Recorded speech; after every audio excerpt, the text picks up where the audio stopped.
Welcome to Norse Code, the #1 podcast for your Minnesota Vikings. I'm your host and producer. My name is James Pagashnik. Thank you guys so much for listening. And at the other end of the tin cannon string, we have our analyst and co-host. You know him from numerous blogs and podcasts around the internet. He is Mr. Useful Human, Arif Hassan. Arif, I still haven't updated the stinger at the end, but are you finding that you are beginning to hate yourself as far as editing your own material yet? Yes, and also, so I just wrote a 53-man roster reaction. It was like 3,000 words. I just spit them out. I read over it, looked good, posted it. I got a DM within 10 minutes of posting. I was like, hey man, love your work. This is not like, criticism. But you spelled Desmond King wrong. You spelled it Desmond King. And I was like, oh boy.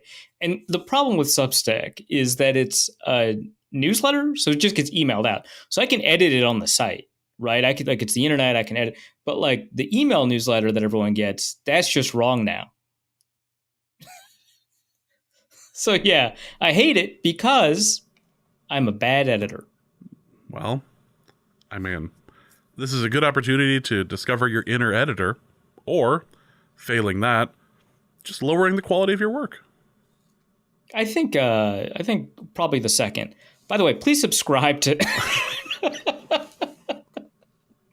No, but if I do end up earning enough through Substack, I will hire someone I know who's genuinely a very good editor. So that's the end goal. But that's very far. I mean, it's not even the end goal, but that's very far down the road. Oh. Well, I have to make like enough money to eat first. Well, I mean, I suppose that in theory, yeah, and potentially, take care of a car situation, but we'll cross to that later. We'll cross that bridge when we come to it. Welcome to this episode of Norse Code. Hope you guys are all doing well. A game was played. It didn't go well again. Ending the preseason 0-3 again. And we have the 53-man roster to discuss. Cuts were made, some good, some questionable, and we have the mailbag as well. But before we begin, thank you guys so much for listening to Norse Code. If you enjoy the show and would like to help donate to the show, you can do so in a couple of different ways. You can help support us over at patreon.com/norsecode for $3.50 a month. You can get access to stuff like bonus material, bonus episodes, and the Discord as well. So check it out over there. Again, patreon.com/norsecode. Or you can go to paypal.me/norsecode as well if you'd like to make a one-time donation. Or you can be one of the cool kids with the 10th anniversary shirt over at norsecode.threadless.com. And you can get the baby onesie version of that, but it doesn't look like Arif has a face, unfortunately, in those. Yeah, what does it look like I'm wearing, James? Well, I'm going to save that for the mailbag. It looks like you're wearing a mask, but we'll okay. talk about that in a little bit. A couple people we want to thank here before we start. A couple of pledges, just want to get out of the way. Andrew Mithen, thank you. Eric Dahlberg, thank you so much. Evan, Andrew Schaefer, Jimothy Garrett, thank you so much. And Kyle Wilkin. Again, thank you guys so much for supporting the show. Thank you guys so much for donating to the Patreon. We really appreciate it. This will be a tighter year as a result of some of the situations going on. So it's very important to us to still be able to do stuff like live shows and all that, or have money set aside in case equipment breaks, all of that. So thank you guys so much. We really do appreciate it. And let's get, before we start actually, a quick note, speaking of live show stuff, the game is on November 19th. We will be in Denver recording the live show. Looks like November 16th, which is the Thursday. Waiting for confirmation on the location. Actually, I'm just waiting for Dusty to say yes, but we're waiting on the information on the location. We should just do this in Dusty's backyard. Like, it has enough. There's enough stuff going on back there. I've heard very good things about Dusty's backyard. I mean, there's literal bees back there. Genuinely. By the way, genuinely I've heard good things. Like, there's literal bees back there, so that's one. They got the chickens back there too. Like, Dusty and I were drinking a little while in the back when I went down there last year about this time, and had an absolute blast. But a little short on space. But I think we could pull off if we really needed to. tossing some people back there, and you could actually teach some people about bees, or you could show off your knowledge of them, of a nice, I suppose. Yeah, I don't like to flaunt my knowledge too much, No, you are except famous about that. Actually, you are remarkably humble and reserved about the things you know. right. You had to coax me into this podcast. I had to Hmm. get coaxed into a career where I share my opinions. I had to be coaxed into another podcast, all really against my will. Yeah, against your will, the Arif Hassan story. Perfect. That sounds so bad. It's not. That sounds criminally bad, James. That's not. Did I just derail the show right before it was going to start? Yeah, before we even went on topic, we have a topic. It is the Vikings. About to go on topic. I swear, I'm really trying. Also, as a side note, I've seen a couple of people complaining online about email questions. Like the mailbag is full of questions from the same people every time, which is fair because we are noticeably the mailbag has been affected a lot by Elon going Elon on Twitter, and so as a result, getting less engagement, getting less people to send in stuff. If you would like to have your message, or say if you'd like to have your question answered in one of our mailbag segments, you are absolutely free to email us. That way, you don't have to deal with the Eloning of Twitter. You can email us at norsecodepodcast@gmail.com. You can send it over there, and we'll be happy to include you into the list. Be the change you want to see in the world, or listen to on Spotify. So yeah, it's definitely because I see them. I see all the questions as they roll in. Like obviously James curates the questions, but he's definitely not just like choosing people that have like asked questions before. It is all the same people asking questions, and a lot of that has to do with the fact that there's a lot less Twitter outreach.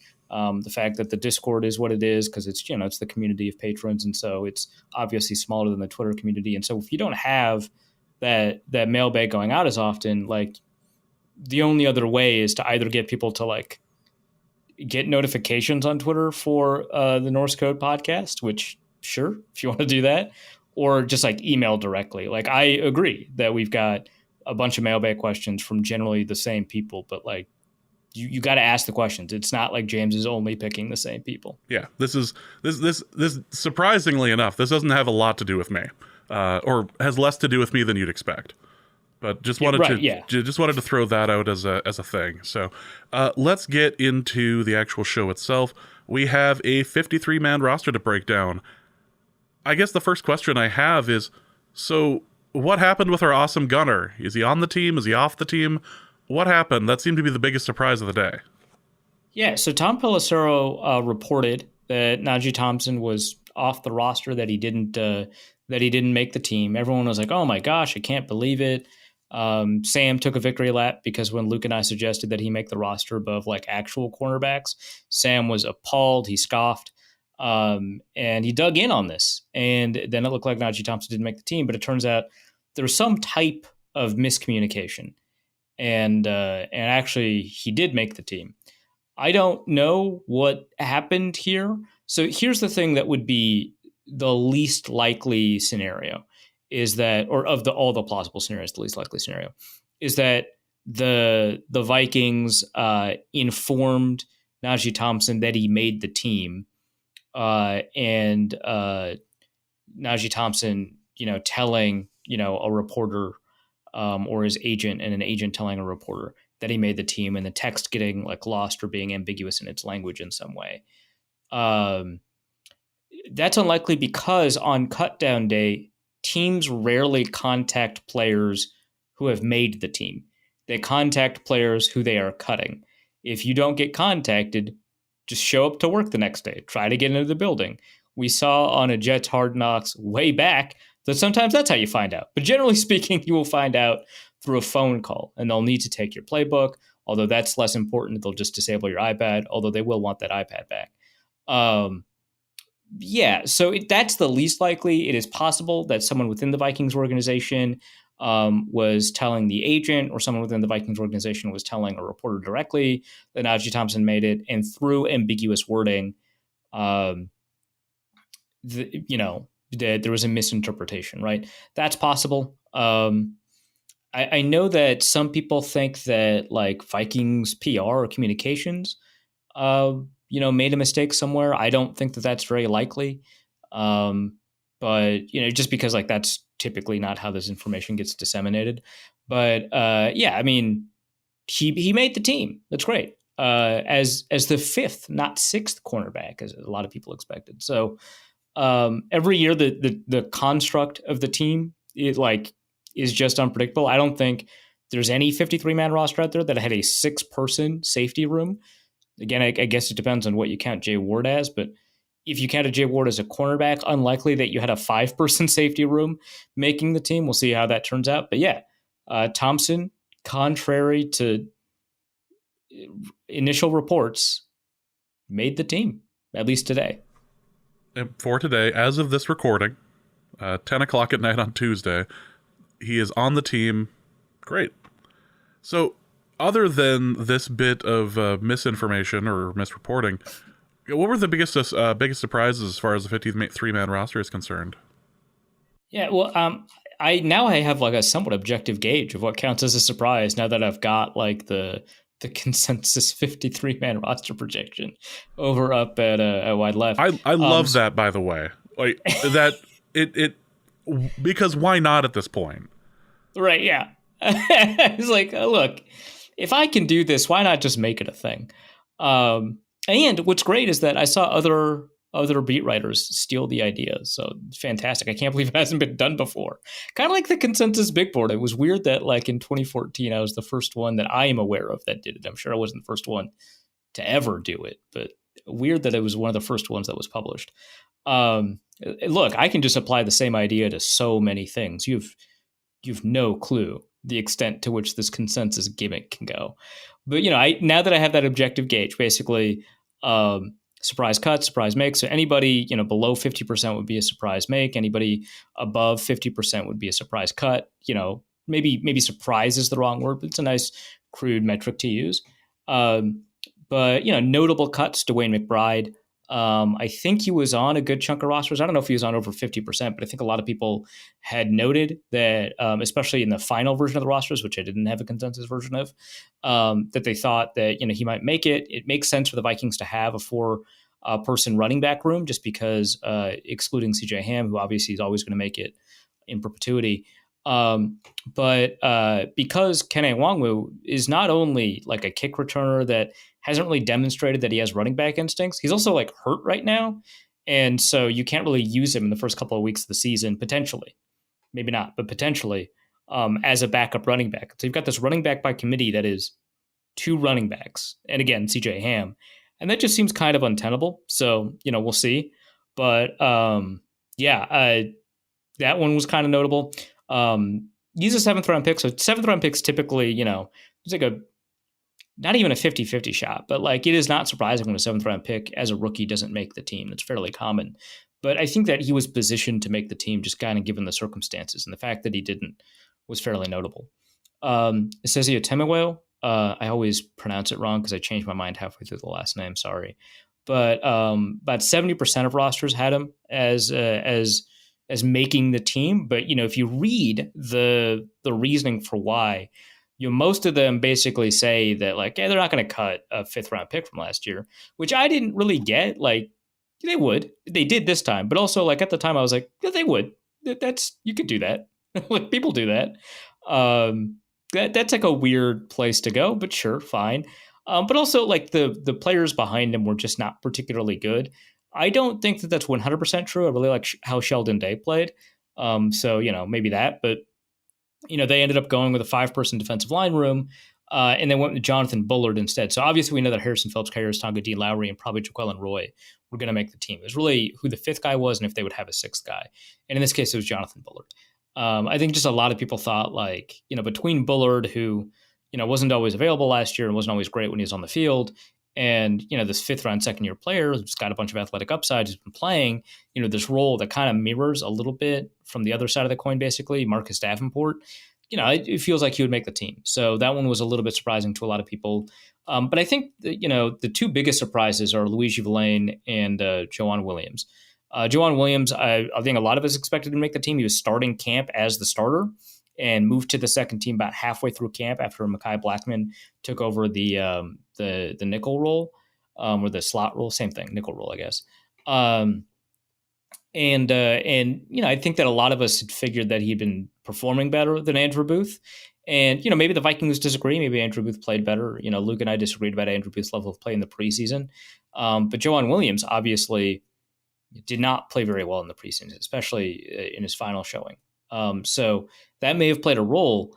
But I think what's also likely is that Andrew Booth just represents much more long-term upside. So like you take a look at someone like Trey Waynes or Xavier Rhodes, the go-to examples now of players that struggled in the first 2 years of the team. Then in that third year, they take a huge step. And like maybe they're kind of hoping that Booth is on that trajectory. So given his size, his athleticism, it is possible that this kind of universe exists where he starts playing really well after that. And maybe that's what they're looking at. I don't know. But there's like a lot more long-term, prospecting with him than Joejuan Williams. And then Verlaine, that one was a little bit surprising to me. I know that I had mentioned that it's going to be tough to cut Andre Carter because this is like a couple of weeks ago, maybe a month ago, on the Minnesota Football Party, I mentioned that it might actually be tough to cut Andre Carter, even though at the time I believe he was on NFI, he hadn't returned to the team yet, because the Vikings had given him the largest guaranteed salary of any undrafted free agent this year. And I think since Lyle Collins entered the undrafted free agency market, so going way back, and certainly the most total money. So like that one was, one where I was like, yeah, I could see him making the roster.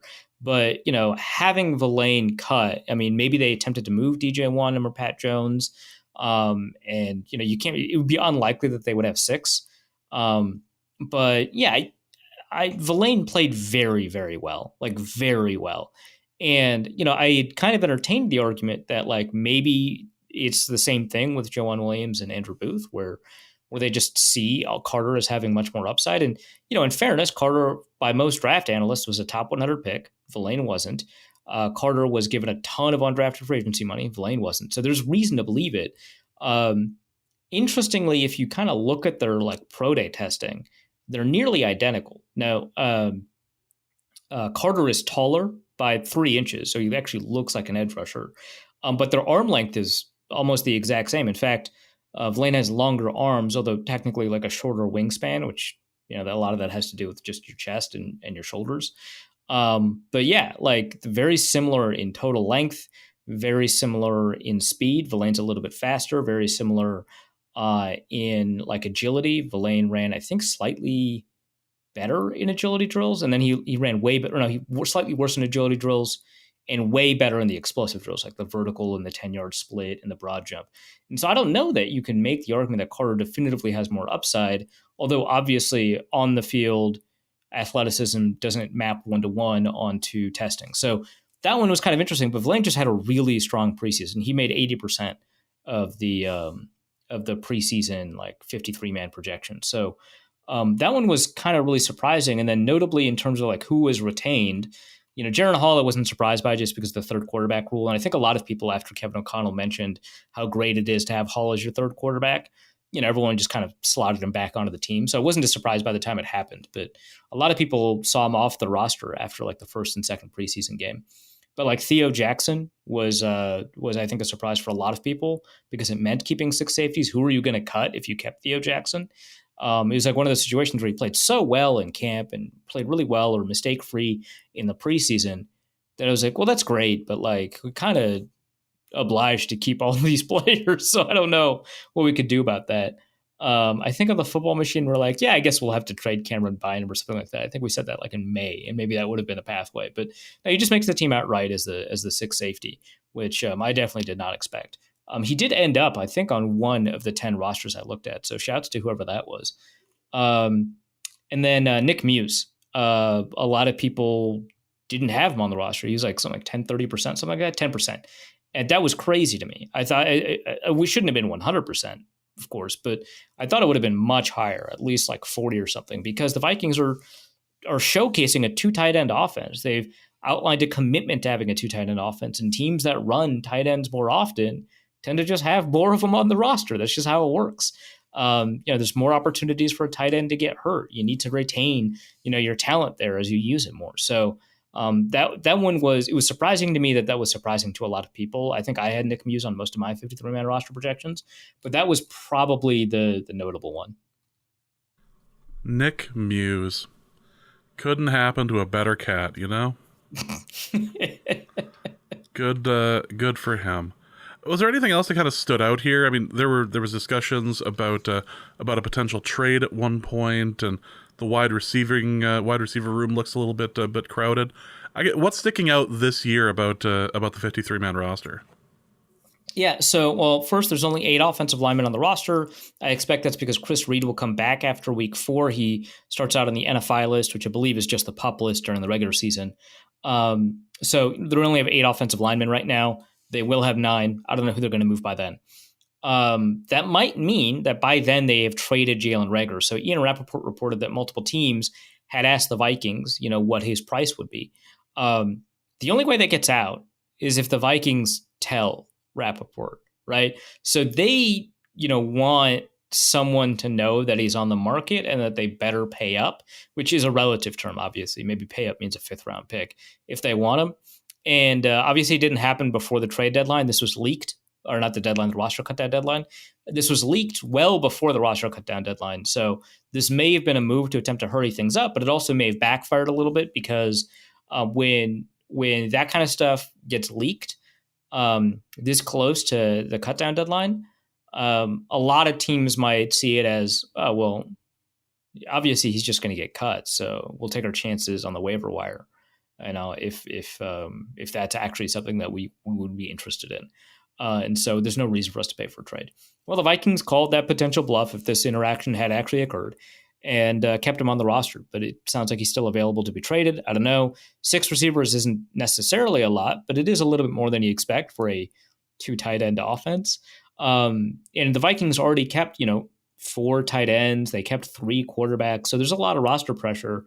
And the only way to relieve it offensively is with that 9th offensive lineman that they basically put on the PUP list. I wouldn't be surprised if we ended up seeing some movement at receiver, maybe offloading Jalen Reagor for like a 6th round pick or something like that. But yeah, that's what it sounds like is happening. Maybe we'll see Kene Nwangwu put on injured reserve. Now, the reason that they would put him on injured reserve now, after he makes a 53-man roster, as opposed to before, right? So like Malik Knowles, for example, is on injured reserve, right? The difference here is that a player has to make the initial 53-man roster on cutdown day in order for them to be designated to return when they go on IR. So if you put a player on injured reserve before cutdown day or the day of cutdown day, then they cannot return at any point during the season. But if he's on the roster on day 1 of the 53-man roster part of the season, then you can put him on injured reserve. You open up a roster spot. Maybe you replace him with another running back. So that would be the reason that they would put him on IR right after this, is because there's like a little bit more flexibility. And designated to return, when they initially introduced that, was after 8 weeks. No longer the case. It is now 4 weeks, which I believe it was last year as well. So it's basically the same as PUP. So I think that's something to pay attention to if that happens.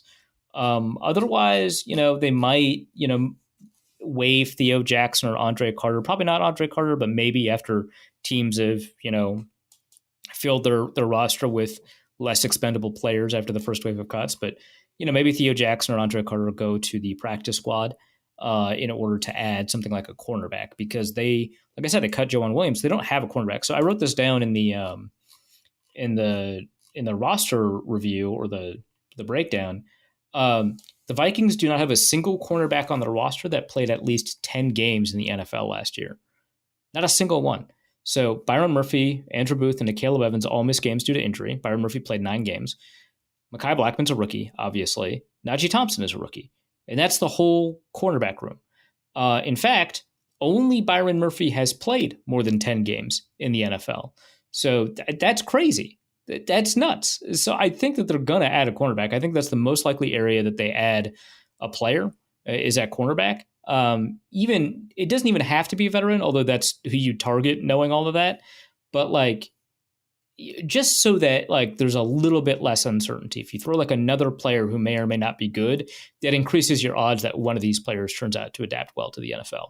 So I think that that's probably an area where you're going to get it. We already talked about running back. There's basically only 2 running backs for the beginning of the season. If Nwangwu's injury is something to be worried about, and even without that, there's a reason to like kind of wonder just because he's not that great of a running back, at least as far as we know. So, and there's a ton of running backs. Like I listed like a dozen of them as players that you could potentially add. So yeah, those are the 2 areas where I'd expect them to kind of add to the room or make some changes. You could kind of see it at defensive line if they're like Jonathan Bullard's not really cutting it. There's a couple of defensive linemen out there that might be interesting. There's a ton of quarterbacks out there that are interesting that might be better than Jordan Ta'amu or even might be worth competing with Jaron Hall next year. So yeah, all of those players. And again, I go for all of those players in my post over at Wide Left. But like, there's a lot of areas where the Vikings can make a ton of moves, whether that is putting Theo Jackson on the practice squad or trading Jalen Reagor or something like that. I mean, speaking of Jalen Reagor, there was a discussion. A couple of areas had been reporting that people had been inquiring about potentially picking up his services. You can't expect that would be for a good amount of picks. No, I would imagine it's something like a 6th round pick or something like that. Yeah, nothing. I think the best comment I saw was people have been calling the Vikings asking about potentially trading for Jalen Reagor, and one of the top responses was, "Were they prank calls?" I enjoyed that. I can't cite the person who posted it, but kudos, that was good. I appreciated that. So that basically wraps it up then for the 53-man roster. What does this roster really say? Like, I know what the 53-man roster of Arizona says, and it is, other words involved with what their roster says include like Abrams, Howitzer, Sherman. There's some serious tanking, not tanking happening in the Southwest this year, but what is this roster? This roster's weird. This roster to me is very much like, we're going to manufacture defense, and by God, we're going to win with offense. Like, it's very like, God, I better hope we score points. Like, if last year was running it back for the first year of Kevin O'Connell, this year, this year is like acknowledging that last year was very fluky and that they can't like trust that to happen again, which is like, for the Vikings, like fairly refreshing, right? like how many times have the Vikings like gotten close and then just decided, all right, well, just a little bit, we'll get there again. And they fly down to Mississippi to convince Brett Favre to come back, or they sign Kirk Cousins to play on the league's top defense or whatever, right? Like how many times have the Vikings kind of acknowledged like, oh boy, yeah, that's not happening again. We better kind of build around, that. And in fairness, the reason 2017 was unsustainable was because of Case Keenum. So they did attempt to resolve that, but not willingly. It was not something Mike Zimmer wanted. So famously, yeah. So and they ran that entire defense back, which in fairness, 2018 wasn't a bad defense, but it certainly wasn't like the 2017 defense. So yeah, that's very interesting that they were like Dalvin Cook gone, Eric Kendricks gone, Adam Thielen gone. I guess, you could say Dalvin Tomlinson, he walked in free agency. You could say Zadarius Smith, who they traded away, just like gone. And at least Tomlinson and Smith were like good last year. So that one was like a little bit harder to swallow. But like, man, they made a lot of changes with maybe the understanding that like they can't ride that level of luck, which good, I guess. Yeah, that's acknowledging the facts on the ground first. It turns out important to what you're doing. At the same time, I can't make heads or tails as if this is going to end up being a good team or not this year. Like, especially defensively, right? Because I do have a lot of faith in Brian Flores, and next week I'm going to write a little bit about that. But like, man, it's a completely, and like Byron Murphy has looked very good in camp. Like very good. So like that's great, but it's still like it feels like all of the cornerbacks are functionally unknown. Like Byron Murphy is coming off of basically a year and a half of very good play, and he's coming off of an injury. So like you don't like know, and then the rest of the players obviously I've already talked about how there's like a bunch of uncertainty there. So yeah, like Marcus Davenport, they bought low on him. We have no idea if he's going to turn around. A lot of these players, you're just like, I have no clue. Like the Vikings were so excited about Brian Asamoah, but like you don't know, you can't know. So yeah, the defense is like very confusing. But if you take a look at like that first Brian Flores defense in Miami, right? You take a look at who the players are, and it's just bad. It's like the players are just not good. It's like Xavier Howard and the rest of them. And he really made it work. They ended up being like 16th defensively. So at least by I think it was EPA per play. So like that's nice, but like man, it's tough to take a look at this roster and say, yeah, I know that defense is going to be good. It's tough to take a look at it. This is and I mean this is the second year in a row that the Vikings have gone 0-3 in the in the preseason as well. Not really inspiring a lot of faith in what's coming. I guess if I mean like obviously but Kevin O'Connell doesn't like to play starters, so like that right. also has a lot to do with what's going on here. Yeah. So like entering that Arizona game, he was like, yeah, I learned that we hadn't won a preseason game since like 2019. I want to, make sure that we do that. I mean, there's one way to make sure, right? like he wasn't like committed, but obviously it was a goal. Did not accomplish the goal in a manner fairly reminiscent of another Arizona Cardinals Minnesota Vikings game. But great. Like they kind of tried. I mean, they didn't play Jordan Ta'amu, even though they had indicated to the broadcast team that they were considering it for the second half. But they also did not play their primary backups for most of the game. They like took Austin Schlottman out. They took Oli Udoh out. They took the receivers out, right? They played primarily their third stringers for most of the game. Like Nick Muse out, right? So he's like throwing to Ben Sims, which a lot of those passes were beautiful. In fact, I encourage people to watch the QB school. I've mentioned him, I think, a couple of times in this podcast.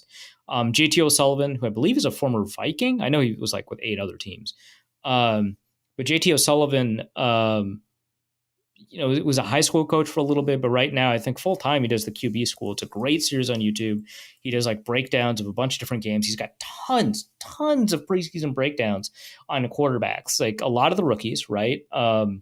But also like, so obviously like, he's got a bunch on like Bryce Young and CJ Stroud and Anthony Richardson, and those are fun to watch. By the way, one of his breakdowns, well, both of them really, but one of the breakdowns on Bryce Young, he just like goes in on Adam Thielen. He's like, man, I don't love this. This kind of route running concept is not for me. This kind of route running is not for me. Not a very good route here. And you're just like, wow. And he's like, man, if 19 was faster. And he calls him 19 the entire episode, except at the end he calls him Thielen. So he knows who it is, right? It was very interesting.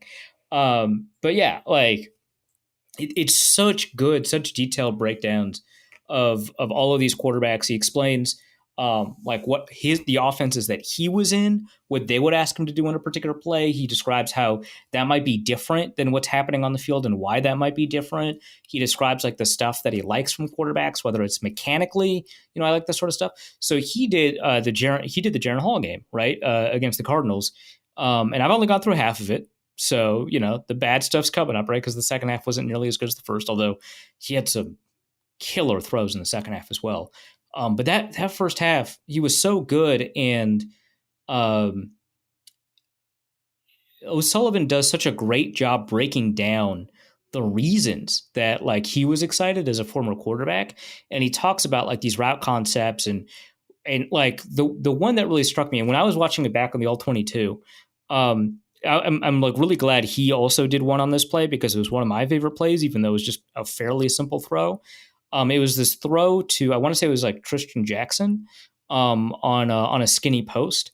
And the thing I liked about the throw was the anticipation. He makes a little bit of pocket movement and resets his feet under pressure and throws it. And he gets rid of the ball before Jackson breaks or even starts breaking down to break. And he comes out of it and he chases the ball and he catches the ball. So it's really great anticipation. That's what I really liked about the throw.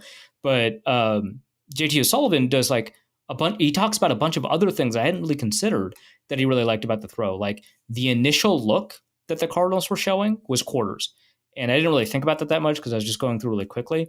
And you don't want to throw that route against quarters. You'll get picked every time. It's basically that coverage is designed to stop that route.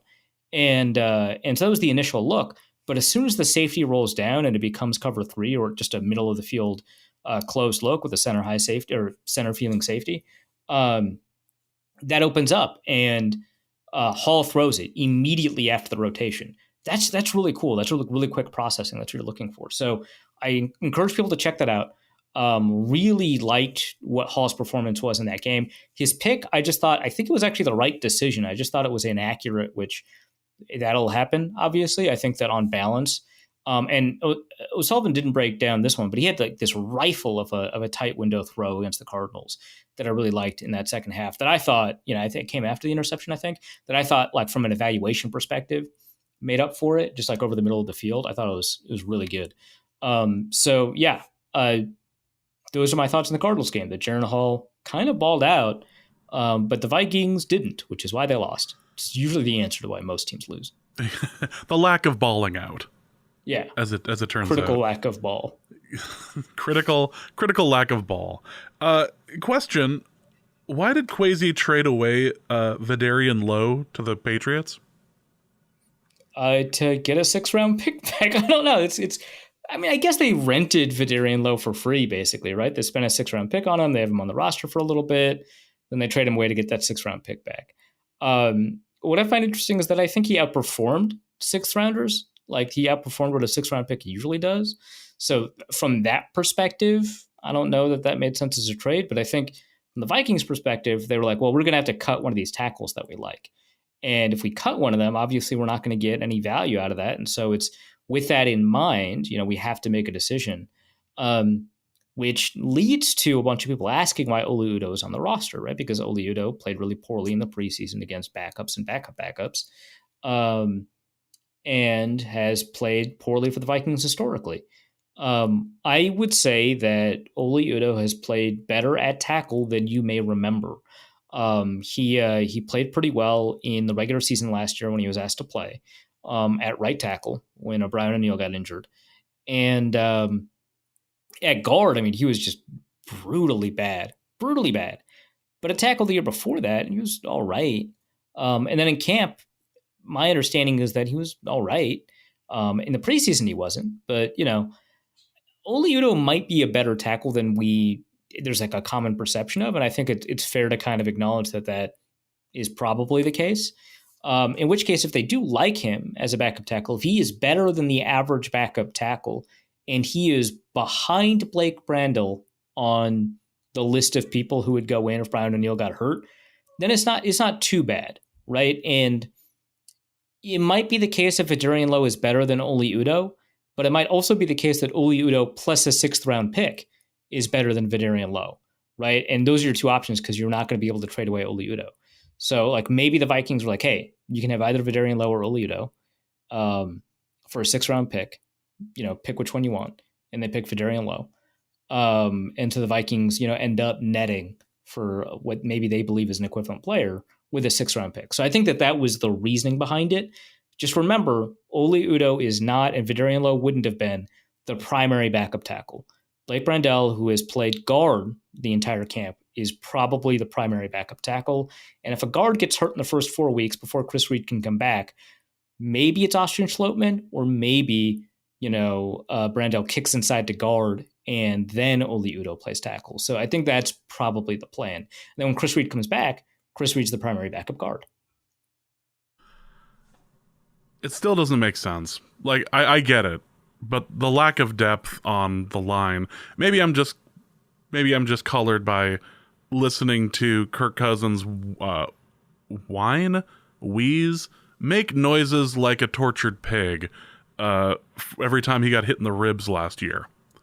Just and fairly so. But yeah, it just I as a long-suffering Vikings fan, the idea of not having as much depth at guard or anywhere on the offensive line, quite frankly, it's a scary concept. Kirk Cousins eventually will get hurt. That on a long enough time scale. Yeah, like this, he has been remarkably lucky throughout his entire career. At some point, one would think. I don't know. When has offensive line depth ever mattered for the Vikings? I can't think of a single instance where it's been important. Yeah, that's you know what? I like your optimism. Let's move on to decisions yet to be made, because there's been rumors going around, rumors and innuendo, that Justin Jefferson's contract is currently being worked on. There's a question of either that or T.J. Hawkinson potentially having something done soon. Other than like little bits of whispers here and there, do you think there's any truth to any of this? Yeah, no, I think so. Especially the Jefferson stuff. Like, I think that both the Vikings and Justin Jefferson understand that Jefferson is going to be the highest paid receiver in the history of the NFL. That's just what happens when the cap expands and he's the top player on the market, or I guess not even on the market, but just the top player. Period. I think they both get that. I think that the only thing preventing them from announcing the signing right now, and it sounds like they want to get this done before the beginning of the season. And if I were Justin Jefferson, I absolutely would want to get it done before the beginning of the season, just to get those guaranteed money, like get that guaranteed money in your pocket, before the potential for something like an injury, right? But like what that looks like, how the contract is structured, what's a rolling guarantee, what's guaranteed only for injury, the length of the deal, how it's announced, even. Whether or not there's like offsets, like every minute detail, I'm sure, plus the total number, right? Like I'm sure like the Vikings are comfortable saying, hey, what's Tyreek Hill get paid, like $30 million a year? I don't know. Hey, we'll pay you even more than that. We'll pay you $33 million. And Jefferson's team coming back with like, that's a little low. That's a little, we're looking for 35, so even the total number, right, is something that, because like what's that, like 175? I don't know. Even that is like something like over 5 years. Even that is something that like they might, still be negotiating. But I bet it's something more like we're trying to figure out offsets. We're trying to figure out kind of the structure of the guarantees, when those cap hits occur, when the Vikings would be allowed to restructure him, what clauses we can put in there, like a no trade clause or whatever, right? So I think that's probably what's being mostly negotiated. As for the T.J. Hawkinson stuff, when Diana Rossini reported that the two were far apart on a deal and that T.J. Hawkinson wants to set the tight end market, that struck me as likely the Vikings attempting to get the, I don't know if final push is in, but trying to get Hawkinson over the edge on this. And the thing that kind of like, and maybe it's because it was also a tight end, but the thing that kind of always makes me think about that is like, because when you see these reports, sometimes it's like really useful to think like, what is the most likely vector for this reporter to get this information? Now, it's possible to get it from the agent. It's also possible to get it from the team. But when the report makes the player seem unreasonable, it's probably coming from the team. The same thing happened with Kyle Rudolph, which is what I meant when I looked at another tight end, is that when the Vikings and Kyle Rudolph were negotiating, there was like they're far apart. Kyle Rudolph turned down this much guaranteed money, and all the fans were like, man, I can't believe he turned that down. That's crazy. Can you believe that? Why would he turn that down? That's such a good deal. The Vikings, are generous for offering that. Well, I wonder who leaked that then. So I wonder if that's the case. And very shortly after that leak, the Vikings and Kyle Rudolph agreed to a deal. So the fact that there's reporting that they're far apart does not suggest that they are actually that far from signing, right? I know there's been a lot of discussion about Hawkinson like missing practices in camp with injuries, whether that is back soreness or an ear infection or balance issues caused by an ear infection. And I wouldn't say that it's unrelated entirely. Like, I wouldn't be shocked if Hawkinson wasn't, over the moon about taking the field while he has back soreness without guaranteed money, right? But I also wouldn't say that he's necessarily faking it, right? Because you can just start a hold in, right? You can be public about kind of what Daniil Hunter just did, right? Um, I don't necessarily think that's the case. It is important to make note that like when a reporter asked Hawkinson, which I guess he was made available, which if that was happening, I don't think he would have been made available. But I guess he was made available, and a reporter asked Hawkinson, like, hey, is this related to the contract thing? He said, I don't know, which is like if you're injured, you would just say no, right? But at the same time, the fact that the reporter's in a position to ask that also makes it weird. And the fact that O'Connell also described it as an injury and went into some detail about the injury, which I know in most instances, when someone gets into too much detail, like the specificity of detail is often a good indicator that someone's lying. I think in the case of like NFL coaches, no, they don't have an obligation to tell you anything, right? Like again, Zimmer famous for that. Like, oh, it's camp. I'm not like required to report injury information. Not happening. He's hurt. He's a little banged up. He's got something in the area, right? Like what area? Like the shoulder area, elbow area? General location. Like, that kind of stuff, right? Like there's no reason for him to be specific. So in this case, like describing it as an ear infection, describing his back soreness, like that's a level of specificity that's not like required that he can just hide behind without making it. Because the reason people become specific when they lie is because they think that being vague looks cagey. But like that's normal in the NFL. So yeah, I don't know. So it's a really difficult situation to parse, but I think that they're probably closer than what is being reported by the mere fact of how it was reported. Like the idea that TJ Hawkinson would set the tight end market, whatever that means, that could mean a bunch of different things, whether that's in total value, whether that's in guaranteed money, whether that's in average per year, right? That can mean a lot of different things that have a lot of different implications because he could have the largest total value tight end contract that in the first 3 years of the deal is smaller than Darren Waller's by a substantial margin, smaller than Mark Andrews or George Kittle or Travis Kelce or whatever. And, the last two did sign theirs in 2020, so it wouldn't be a rough, one-to-one comparison. But like, I think that the fact that the Vikings reported it is like kind of a final shove to try and get the number to what they want. I think they're probably going to sign somewhat soon. Well, let's hope that there's some sort of clarification here, because there's a couple of interesting daggers, kind of financial daggers, hanging above this team, and it'd be nice to just get this taken care of, being able to play football and make sure that people are able to get paid, and you want Justin Jefferson's earned his money. Like this is going to be really interesting, and TJ Hawkinson is in a really good spot right now to take off, or so we would hope anyway. So right, yeah. We'll see what happens. But this is where we're at. We are real close to kickoff. We're so close, in fact, that the Hell Leagues are already formed up, and we got people already asking about potentially moving draft times because of their time zones. It's almost here, people. We almost have on the other side of the world, mind you. Yes, it's fantastic. We may just have a noon draft for one of the Hell Leagues just for the sake of somebody is in India and I'm trying not to have it before in the morning. We'll see.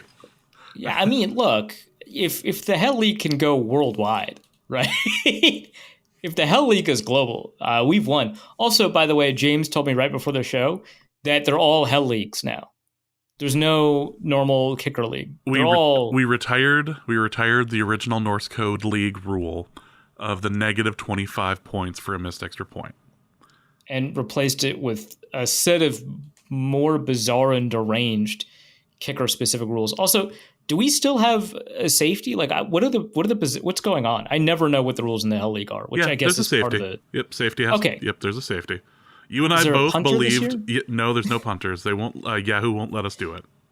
Oh, that's right. Yeah, we talked about this. Yeah, okay. Yahoo, come on! Yahoo will not let us do it.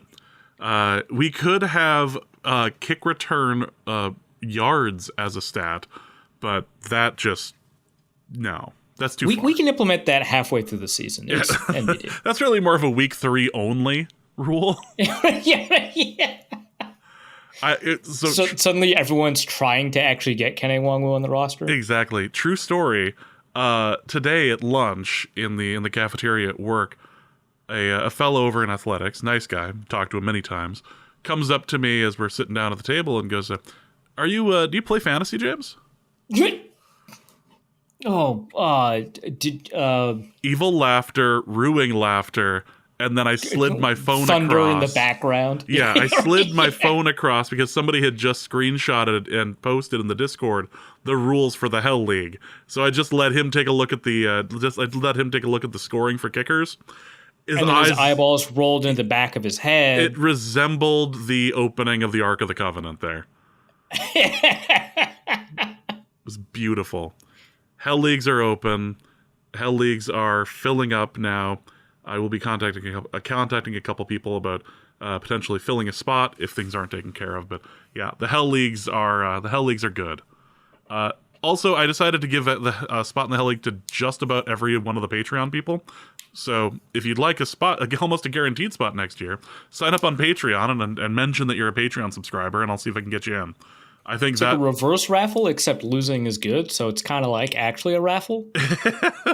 Well, I send out my email to people, telling them that they're in, and this one included something along the lines of, "I'd apologize, but you people literally asked for this."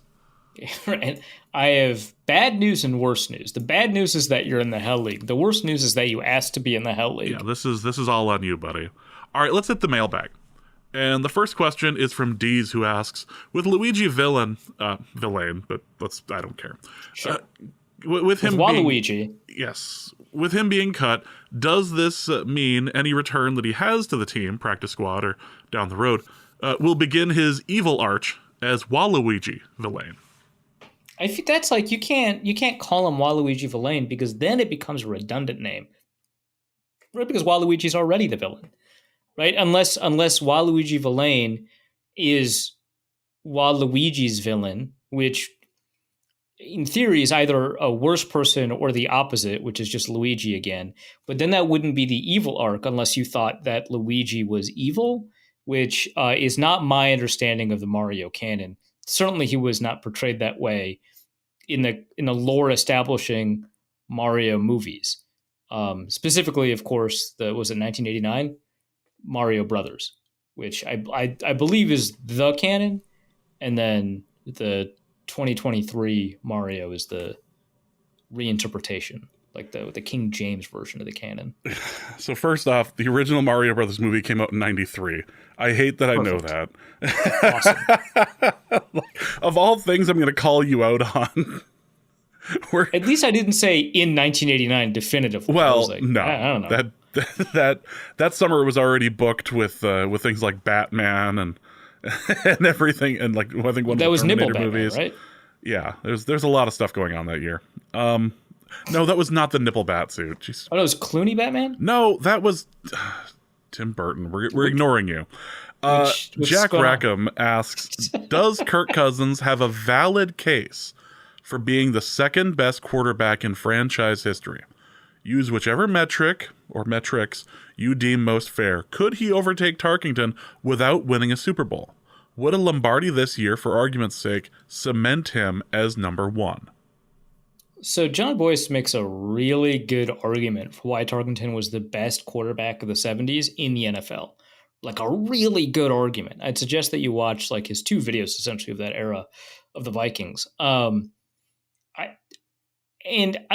I don't think most people would agree with that, right? It's kind of hard to make the case for like Terry Bradshaw, right? Probably the best case is Roger Staubach, but there's a really good case for Fran to be the best quarterback of the 70s. So I don't think that Kirk could ever overtake him. Maybe in the minds of fans, if he wins a Super Bowl with the team, he would. But like I don't think Joe Cap overtakes Tarkenton if Cap is the one that wins the 69 Super Bowl, right? So like, I don't think that that's enough to suggest, which one is better, right? Like I think Peyton Manning was a better quarterback than Johnny Unitas before, he won a Super Bowl after the 2006 season. So yeah, I mean, it's tough to say that he could overtake him unless he substantially improves in play and has like an Elway-like end to his career, where he not only is playing out of his mind and also winning multiple Super Bowls, but doing so with like uncommon efficiency relative to his career-long statistics. So that's something to kind of keep in mind. As for who the second best quarterback in franchise history is, it really depends on whether or not you call Brett Favre eligible.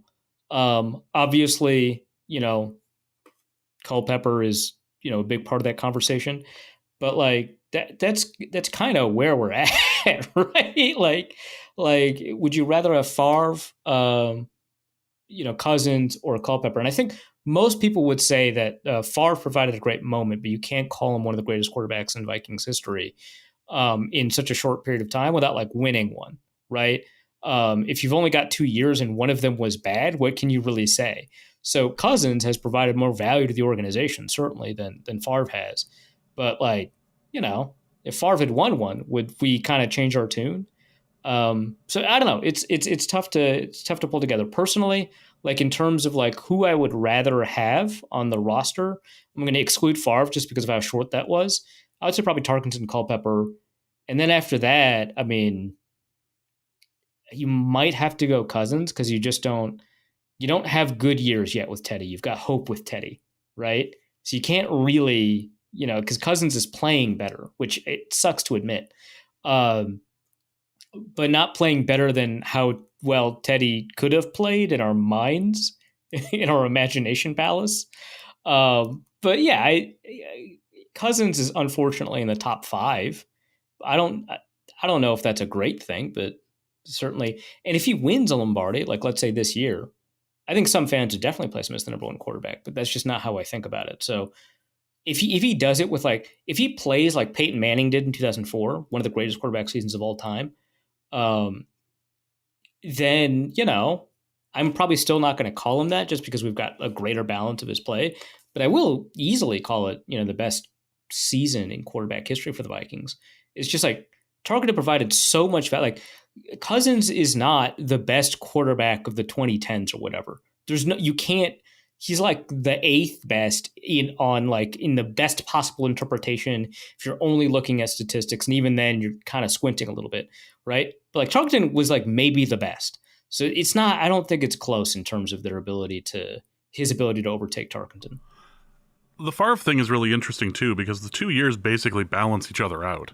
Kinda, yeah. I mean, it's not like, I don't know that he played as badly as McNabb did the following year, but that is a real bad quarterback, like a tremendously bad quarterback season. Yeah, between 2009 and 2010, the Favre years basically balance out to an average quarterback.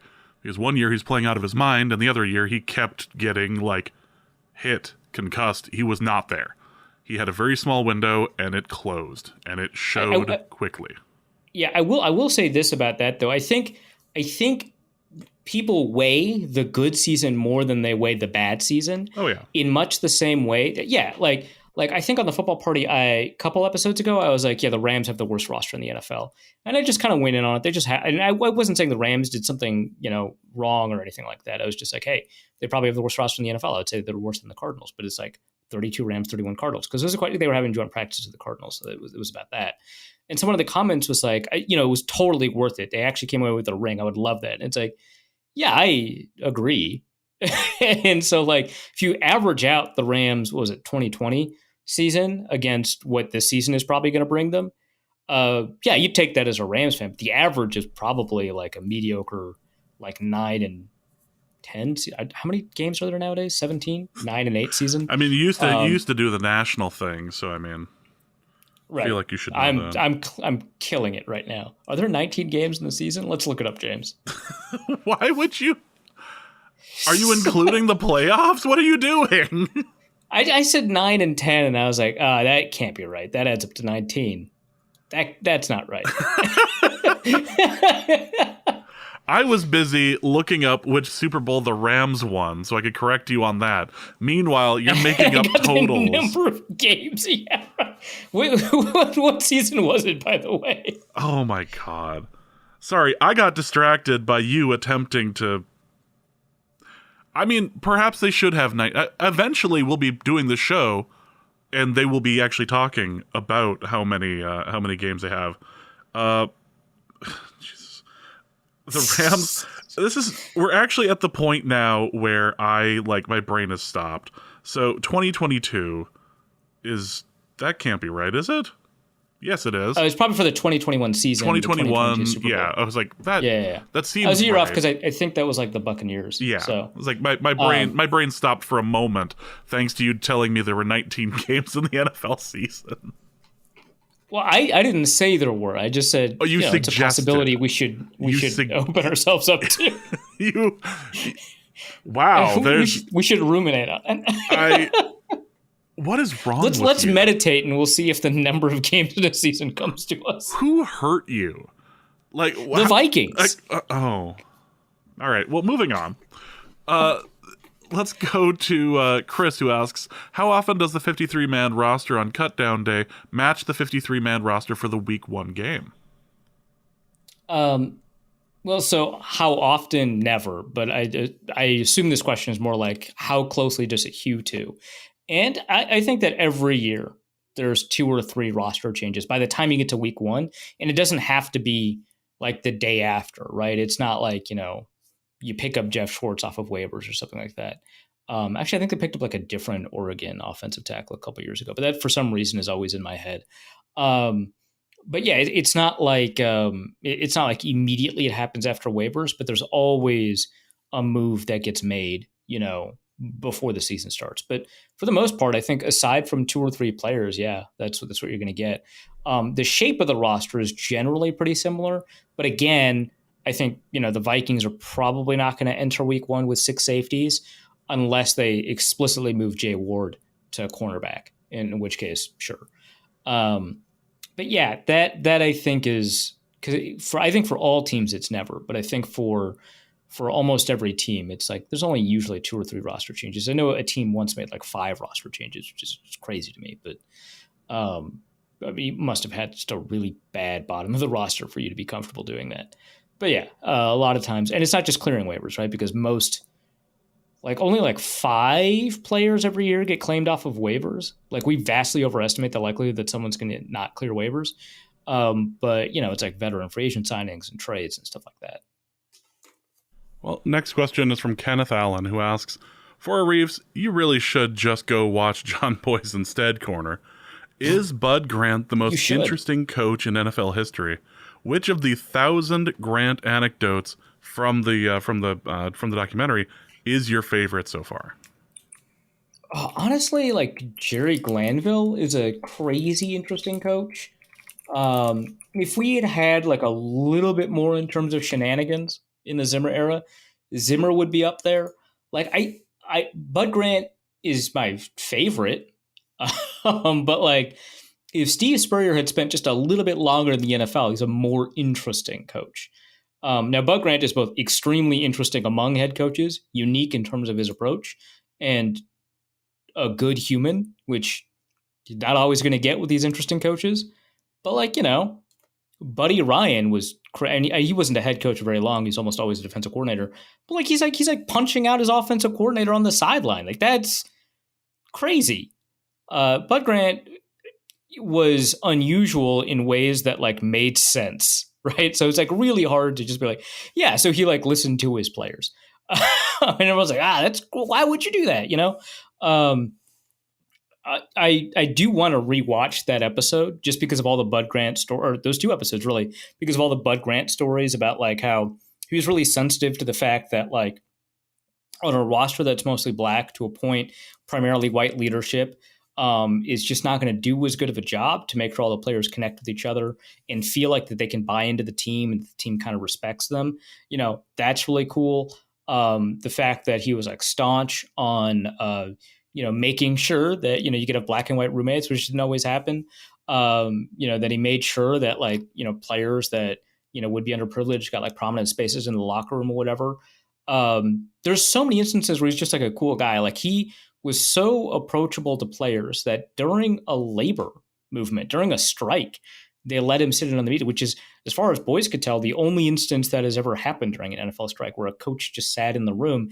And the coach was just there to kind of see what's up. He wasn't getting intel or anything like that, but he certainly did. He didn't feel like he did not feel empowered to be a leader there. because it would have not been appropriate for him to be a leader, nor did he feel like, he was ever like it would ever have made sense for him to be. And so like he didn't feel the need to contribute or even be near the front of the room. Like that's so cool. I wish I could express how cool that is. But the most interesting Bud Grant story had to be one I'd never heard before, and apparently most people hadn't until he himself told it like decades later, which is the time he almost died in a snowstorm. Like, what? Like they all just went snowmobiling. There was like a kid, and they all just kind of go off track, not off track, but they like take this like relatively unknown and dangerous route, and like no one talks. Like one person did die. No one talked about it ever for like decades, and like he's like keeping this kid alive, and that's so nuts to me, man. That's so nuts. That's got to be the most interesting story out of all of them. And that's not even the first snowstorm story in that documentary. Yeah, the whole it's like the thing second one. The whole thing is just chocked full of Bud Grant isms and all of that. I loved the story about about him as one of the coaches going, well, if the players are striking, we should strike too, and like calling out the Shield about it.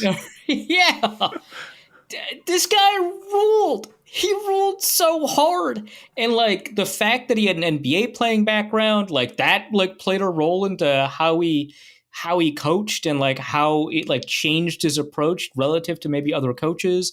But he was very like, and it's so interesting to have like this guy, because like one of the first stories you hear about Bud Grant's coaching style, like if you ask somebody about Bud Grant's coaching style, one of the first stories you hear is like, he made sure all the players practiced how they lined up for the anthem, right? Made sure that like that their toes were perfectly in line with the sideline, that their socks were rolled up to the exact length that they needed to be rolled up.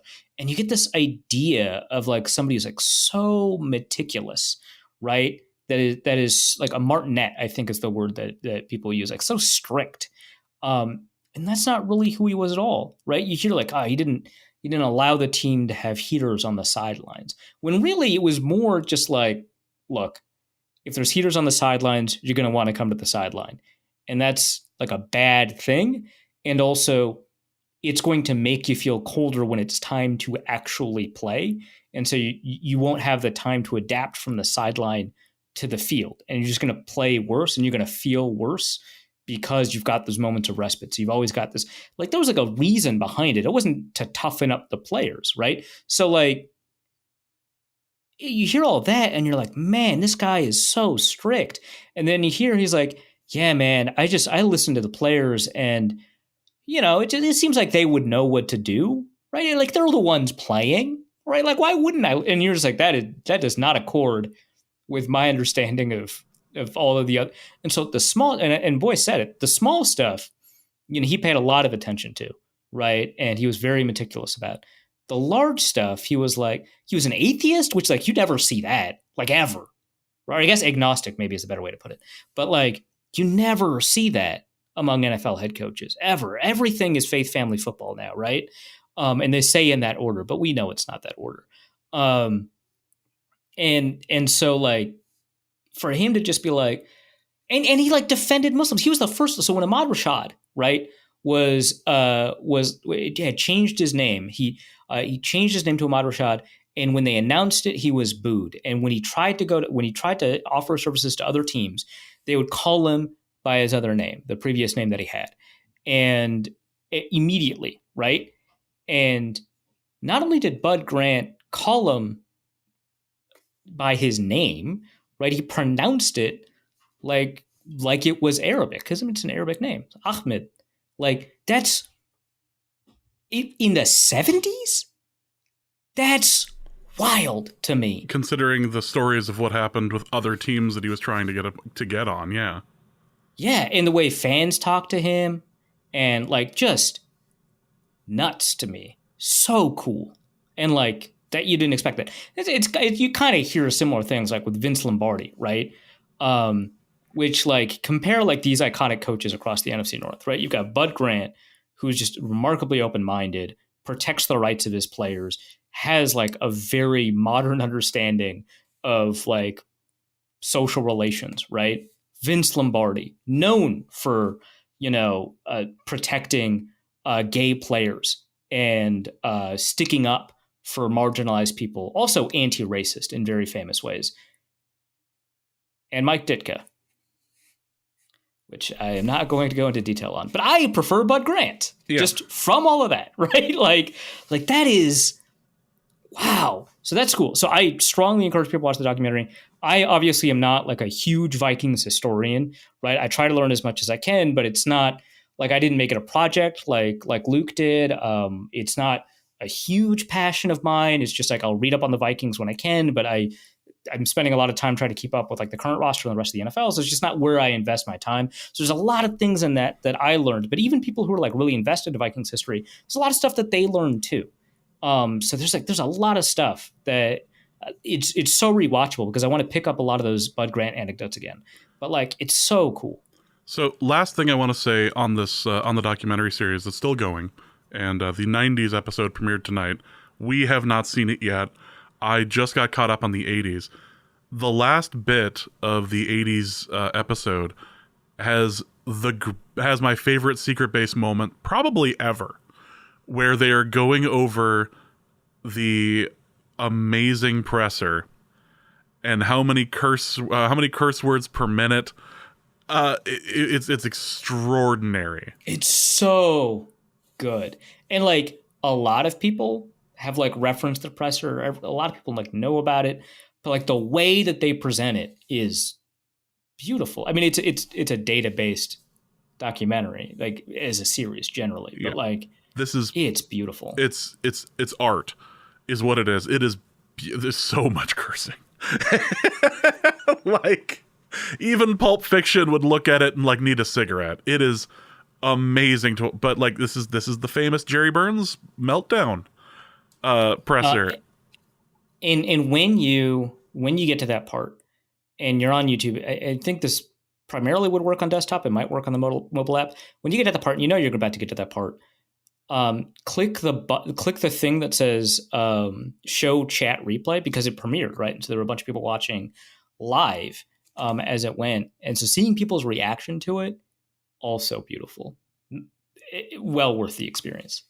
Just unbelievable. I loved that so much.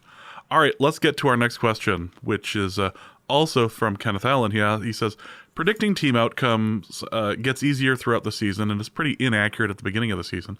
As an analyst, what are you looking for in week one, either in data or film analysis, to help make better predictions later?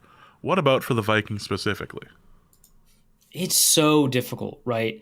I mean, you take a look at how Aaron Rodgers has done in week one over the past couple of years, how the Vikings have done in week one over the past couple of years, and it doesn't really give us a good understanding of those teams. And obviously, those are the teams I follow the closest, but like, it is really difficult when you get these potentially like fluke outcomes, right? Like the Vikings won a game decisively. It doesn't seem like that happened at all last year, but they won the first game of the season really decisively. That didn't tell us very much. It did tell us a little bit about the Packers, though, right? That Packers team struggled for the first half of the season, even longer than that. So it's not as if there was no data to be had there, but it was pretty interesting. So in terms of like the things that you're looking for, I think first you're looking for stuff that's happening outside of the scripted drives, right? That tells you,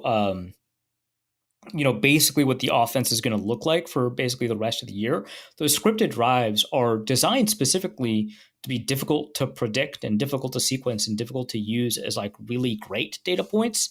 So you're not going to get a ton out of it because they're going to throw a bunch of different looks, kind of see what works, and then start leaning into the stuff that works. But stuff like play action rate. Like if the Vikings aren't in play action very often in week one, then they're probably not going to be a heavy play action team, even though that's something that they committed to this year. Last year, we didn't see a ton of play action. Turns out the whole season, they were kind of underutilizing that aspect of their offense for, whatever reason, right? Like maybe it's because they felt like it's so tied to the run game that you need to be more effective running the ball, but whatever, right? So that kind of tells you. But in terms of like the quality of play, especially because you don't get the interconnectedness between opponents, right? Like you don't have like, hey, if the Vikings like beat the tar off the Buccaneers. Like, okay, we think the Buccaneers are probably a bad team. They're led by Baker Mayfield or Kyle Trask. I think Mayfield was officially named the starter. And we know that that defense has quality players, but like, look at that offense, right? All of the receivers are on decline. That quarterback is just like, whatever that situation is just a mess. So if they beat the Buccaneers, it's like, okay, the Buccaneers are probably bad, so maybe the Vikings are good, maybe the Vikings are okay. But if then the Buccaneers go on to win a couple of games after that, that kind of changes your perspective on the Vikings win, right? And this happens every year, is that some team just kind of becomes good that you didn't expect. I wouldn't say necessarily that it was like the Vikings or the Giants, despite their record. But I'd say, for example, the Eagles surpassed expectations, even though people did have relatively high expectations for Jalen Hurts and the Eagles. I think they well exceeded expectations. If the Vikings lose to the Buccaneers, maybe that was a product of, just some quirk, right? Like the fact that, they didn't anticipate how exactly that offense would use Baker Mayfield, or maybe, whatever. So it's really tough because you don't get any opponent adjustment. So I'd say, like, on film, you're looking for, anticipation from the quarterback and whether or not you've got the ability to kind of hit receivers consistently. You're looking for success rate on the ground, not like yards per carry, but how often, generally speaking, that run is a positive. Like that'll help a little bit in terms of what you're getting. And you're looking for, like, how often are they using tight ends and fullbacks? Like that'll tell you more about the offense. In terms of quality, it's just so hard to tell. But I think that you're looking for the quarterback to be in sync and in rhythm with the receivers, looking for the quarterback to demonstrate situational awareness, like on third and long. Statistically, stuff like success rate on the ground. And I would say success rate through the air, like EPA success rate through the air, probably tells you a little bit. But I wouldn't take as much, because it's such a small sample. I wouldn't take that much of a look at statistics I usually like, whether that's EPA per play or passer rating or yards per attempt. That'll tell you a little bit about the story of the game. But you're looking for metrics that are discrete, like 1 or 0, like success rate. But it's such a small sample that it's really tough. I think offensive line play, probably you can get a good idea, but that's about it. Next question is going to be from Zach Dixon, who asks, what is the penalty for not submitting your roster cuts in time? Does this ever happen? And what is the actual process for submitting your 53 to the league? I looked this up. I couldn't find it. I'm going to assume it's in the same category of salary cap violation. Now, salary cap violations can be anywhere between a small fine and a late draft pick to a huge fine. You could be fined up to like $5 million as an organization. A relatively huge fine, I guess. $5 million as an organization, with the possibly even loss of like first round picks. That's not going to happen in a failure to submit or whatever. And if you're a couple minutes late, I'm sure the league is going to look sideways at you, but I don't know that they're going to do something. I think they do want to like make sure the hard deadlines are met, and they do so on like trades, like on the trade deadline. They did that with Elvis Dumervil famously, but like roster cut down, I think that they'll probably impose late draft pick fines and small fines, like $100,000 or something like that, which I would love $100,000, but a team is probably not going to notice that much. Cody asks, for a Reef's Content Corner, do you think you'll ever venture into film breakdown videos on YouTube like Brent Coleman, or dare I say on Patreon like Luke Braun? Luke Braun did not invent Vikings film breakdowns. I don't know. Brett Coleman worked in television production for a long time and has had a lot of experience in a lot of elements of television production. So he's a very good editor. He's got a good sense of what works. Luke, in his history, video editor. Like that's a skill set that he has really strongly. He hires himself out as a video editor sometimes, or he did in the past. I don't know if he's doing that now. And for some very successful YouTube channels. That's something that he has as a skill. I can do very basic video editing. I've done film breakdowns with video, but it takes me a very long time. It's not a skill set that I have. I don't even use like the editing software most people use. So like finding advice about it is really difficult. Finding like macros or shortcuts is really difficult because I don't use the Adobe one, whatever it's called, Premiere, or the second most useful one. It starts with the V. that people use a lot. I obviously don't use like Final Cut Pro or anything like Like that. Sony Vegas and all that. I think it's funny that you're Yeah. talking about all these things that like you don't have like experience with. Like, yeah, I do that for my job actually. That's my day job at the moment is doing video editing. You But know? yeah, I have a video editor that I use, but it's just like it's not one that it's easy to find advice on. It was just one Yeah. that it was packaged with my screenshot software. Like that's the one I use. And it's insanely powerful for how I just described it, but it's not Premiere. So I would have to do that. I have to get comfortable. It would be a lot. I think it's unlikely that I would do something like that. At least like a film breakdown. I might do video content in general, but again, that's probably not something that I'm going to head in the direction of. Um, for what it's worth, I do work behind the scenes for like a YouTube channel. I get it. I have a pretty good understanding of how a lot of that stuff works behind the scenes, but not on the video editing side. That's a no go. Tank B asks for Arif's defensive juggernaut corner. That's a new one, especially in the last couple of years. What would a successful defensive year for the Vikings look like? Not necessarily Purple People Eaters 2.0 or even peak Zimmer. I mean, what sort of minor improvements would merit calling this season successful defensively? I think it would be a pressure dominant season, to be a season where the pressures are getting home. The blitzes that they're dialing up are ones that are largely effective at getting quarterbacks to throw off their back foot or throw quickly or throw into hots. One of the things that Flores does really well is that he has a good understanding of how quarterbacks respond to blitzes. And I don't just mean this quarterback is bad against blitzes, so you blitz him a lot. What I mean is that he knows kind of what the offense's answer to a lot of blitzes are, and he takes them away. So, for example, if you've blitzed your nickel corner, very often you replace that guy with a safety on top. So if you've got your slot corner over a slot receiver and you blitz him, right? Usually there's two things that like there's an indication that that's might happen because the safety is stacked on top of that guy. That safety is, first of all, not that great at man coverage because he's a safety. If he was good at man coverage, he'd probably be a corner where they are more valuable. And second, there's usually a lot of space to cover. You're not lining up your safety immediately behind that slot corner. That would be a huge giveaway and also would be super awkward spacing, and you'd probably motion to create some problems. You're lining that guy up at relatively normal safety depth, but he's just directly head up over the receiver. That's often a tell that a blitz is coming. And, obviously defensive coordinators play around with that. They show the tell and that it doesn't happen, or they'll play the safety off leverage and then blitz, but that's really hard to cover the receiver if he's got maybe an outside route and you're leveraged inside, or, whatever, right? But like that's known on both sides of the ball.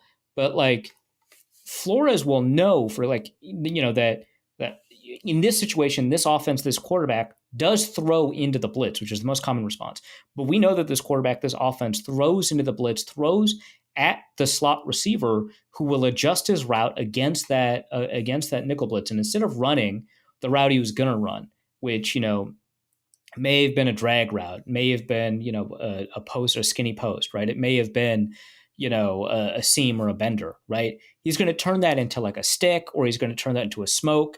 He's going to immediately attempt to turn into the hot receiver against that particular blitz, and the quarterback's going to throw into it, right? And the receiver knows to look for the ball because the guy that's covering him is that what would have been covering him went for a blitz, and the guy that's supposed to cover him is far enough away that he can't interfere with the catch process. So Flores knows it's going to happen, and so we will replace that blitz with a player much closer to the ball that maybe they wouldn't have expected to disrupt the route. Like he does a really good job of anticipating what the most common responses from a quarterback is to a specific type of blitz and exploiting that answer, throwing a linebacker in where they weren't expecting them to be. This is actually a big reason why when you see edge rushers drop off into coverage and you hate it and you're like, he's always best rushing. This is a reason why. It's because a lot of times a lot of the throws that end up batted down or end up intercepted by a defensive lineman or get thrown away, happen because an edge rusher or a defensive lineman went into coverage. It's not because he's like the defensive coordinator suddenly thinks that guy is good in coverage or whatever, or that he's not usually more valuable rushing the passer. It's because they're doing something like that. They're replacing the blitz. And so there would be a lot of that, right? There would be a lot of those kinds of blitzes where you're replacing the guy and you're doing a pretty good job of making sure that quarterback can't go to his most common or familiar responses to blitzes. So you're going to see a lot of that. you're still going to see, busted coverages and mistakes. I think that even a great defensive year from the Vikings is just going to have that with all these young players, and the relative lack of talent that we're pretty confident is in the back of that secondary. But I think a lot of it is just going to be harassing quarterbacks and making life difficult for them and forcing teams to run the ball as they kind of just have difficulty, keeping their quarterback comfortable or having that quarterback get hit a lot. So I think that that's what it looks like. I still think it would be really difficult for them to, be in the top 16, the top half of teams defensively, but it would look a lot like that. It'd just be nice to be average. It would be. It would just be nice to just be average at defense.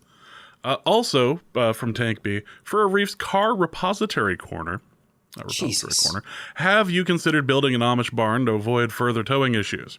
You could then turn this into a workshop area where you could spend your free time attempting to build the perfect rocking chair. Okay, so the thing about Amish structures that's great is that they're built by Amish people who have a long history of wooden construction. They're very comfortable building buildings. So I cannot build an Amish barn. I need you to know that. That is not a thing I can do. I could hire. I love the idea of that being the quote from one of those out of context tweets. I cannot build an Amish barn. Arif Hassan. I need you to know that. I need you to know that. So yeah, but I suppose I could. But like if I had the money to hire someone to build a barn garage and the land, I just don't think I would be in this situation. It's kind of like when the guy asked me if I had a garage. It's the same question, really. I would not consider it because if I were in a situation where that was feasible, I would not be in the original situation that would make that a good solution. What a wonderful, wonderful conundrum you found yourself in. Great. Also, hey, hold on. By the way, I have the perfect chair. It's not a rocking chair, but it's the Herman Miller Embody. And it was a wonderful tax write-off. It costs way too much money. I bought it on Black Friday. Oh my God, this is the king of chairs. I want to be clear. I don't need the perfect rocking chair. I have this guy. Who, oddly enough, we discussed with Dropplay Dave at one point. Nolan Kaler asks, for North Code, so we're starting to go off the rails here. For North Code, with the CFL's Elks having won their first home game since 2019, what will the new low bar be in North American professional football and why? So the Elks won against the Ottawa Redblacks, the Edmonton Elks and the Ottawa Redblacks. For people unfamiliar with the CFL, between the Edmonton Elks and the Ottawa Redblacks, which team has a history of having a racist name? Just based off of those names. You're wrong. Not the one you'd expect. Elks. Yeah, it's absolutely not the one you'd expect. It's absolutely the Elks. It's the Elks. The Redblacks are named the Redblacks because their jerseys are red and black, which matches the jersey colors of the two other CFL teams that in the past played in Ottawa. So that's why they're named that. Officially, Redblacks is in all caps. Also, the new low bar in North American professional football is the same as the old bar. It's the Browns. Well, yeah. I can't wait for the Cardinals, which, whatever the heck they're doing right now, it looks impressive. I can't wait until Kyler Murray limps them to the third pick. Oh, yeah. I mean, the Cardinals will be a worse team than the Browns, almost certainly. But the Browns will be the most embarrassing team. Yeah, that's fair. That's fair. Also, for North Code and Arif's Conspiracy Corner, with so many Canadians getting cut from rosters today, most notably our beloved Luigi, the question has to be asked, is there an anti-Canadian bias in the league, and did you have a hand in it? I often advocate for CFLers. I can't imagine me having a hand in it. I advocated for Brandon Bridge. I advocated for a bunch of CFL superstar standouts. What was his name? Emmanuel Solomon, something like that. The superstar linebacker for the CFL that had won a couple of like defensive awards in the CFL. Had like originally played for the Vikings and got cut. I didn't think he should have gotten cut. I was excited about Emmanuel Arsenault. I guess I shouldn't say that like was it Deron Carter? He wasn't really Canadian. He just played in the CFL, so maybe that one doesn't count. But I advocate for Canadian players. And Villain will stay in the United States. He's going to be on a practice squad, so no big deal there. And I love the Chiefs' Canadian offensive lineman, Duvernay Tardif. Great player. And who's the guy? Akeem Hicks. I don't think he's Canadian. I think he just played at Regina. Either way, close enough. No, I don't think there's an anti-Canadian bias, but there's a documented anti-American bias in the Canadian leagues because by law you can't have Americans on the roster, or you can't have more than 8, whatever the import rule. There's legal discrimination against Americans in the CFL. Yeah, I want you to think on that. And Arif has come out very, very against that. Yep. Just did. just did. Just now. Just now. Thus, I can say that sentence aloud. Bob the Bull Sharif asks, for Arif's self-reflection corner, when was a time in your life that you were so bad at a job or task that you couldn't even beat out the equivalent of Sam Darnold or Brandon Allen?